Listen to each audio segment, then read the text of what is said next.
ፕሮግረስ ላይ ያለን ቤት ወይንም ደግሞ ግንባታ ላይ ያለን ቤት ገዝታችሁ እንዴት ነው ላተርፍበት የምችለው ወይንም ደግሞ የገዛሁበትን መልሼ እንዴት ነው ላተርፍበት ብላችሁ ስላሰባችሁ ዛሬ ይሄ ቪዲዮ ለእናንተ ነው። እስከ መጨረሻ ተመልከቱ።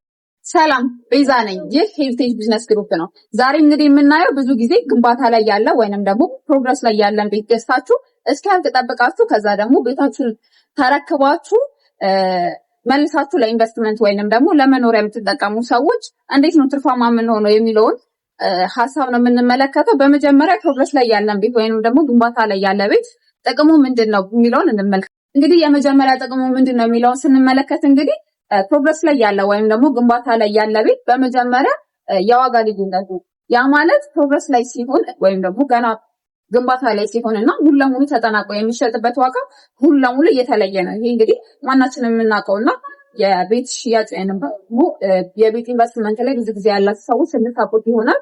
ያ ማለት በ4 ሚሊዮን የገዛችሁት ቤት ከተወሰነ ጊዜ በኋላ እናንተ ፕሮግረሱ አልቆ ወይም ደግሞ ቤታችሁ ሳትረከቡት ያ ቤት 8 ሚሊዮን ሊሆን ይችላል። ያ ምንድነው ልዩነቱ?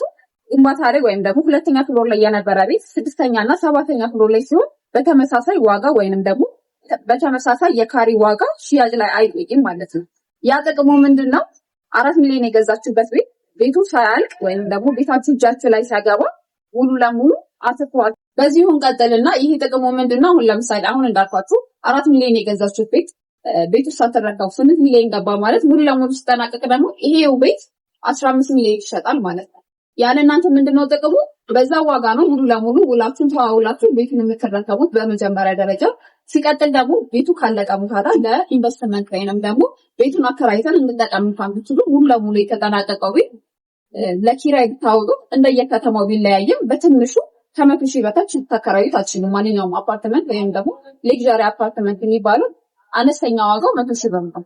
በተጨማሪ ልሽጣው ብትሉ 4 ሚሊዮን ወይም ደግሞ 6 ሚሊዮን የገዛችሁበት ቤት ሙሉ ለሙሉ ተጠናቆ ስንት ሚሊዮን ነው ልትሸጡት የምትችሉት? በትንሹ 15 ሚሊዮን ነው ማለት ነው። እንግዲህ የምን ያህል ዲፍረንስ ወይንም ደግሞ ልዩነት እንዳለው እዚሁ ላይ ተመልክተናል።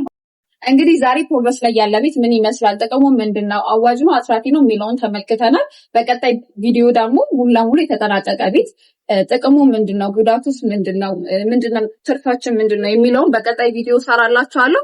በተጨማሪም ደግሞ ዛሬ ፕሮግረስ ላይ ያለ ቤት ወይም ደግሞ 80% ውስጥ 80 እና 60% የደረሱ ቤቶችን በሶስት ሎኬሽን አማራጮች ይዤላችሁ መጥቻለሁ። የመጀመሪያው ቦሌ ጤና ሞል አናኑስ ፕላዛ ጎን ሲሆን ሁለተኛው ደግሞ ሾላ ነው። ሶስተኛ ደረጃ ደግሞ 24 አካባቢ ነው ማለት ነው። እነዚህ እንግዲህ በተለያየ የፕሮግረስ አማራጭና የካሬ አማራጭ እንዲሁም ደግሞ የዋጋ አማራጭ ነው የቀረበላችሁ። ለበለጠ መረጃ እንግዲህ ከታች ስልክ ቁጥር አስቀምጥላችኋለሁ፣ ደውሉ። ለማማከርም ለመግዛት ከታች ባለ ስልክ ቁጥር ደውሉልን። በሌላ ቪዲዮ እስክንገናኝ ቻው። ላይክ እንዲሁም ደግሞ ሼር ማድረግ እንዳይረሳ። መልካም ቆይታ።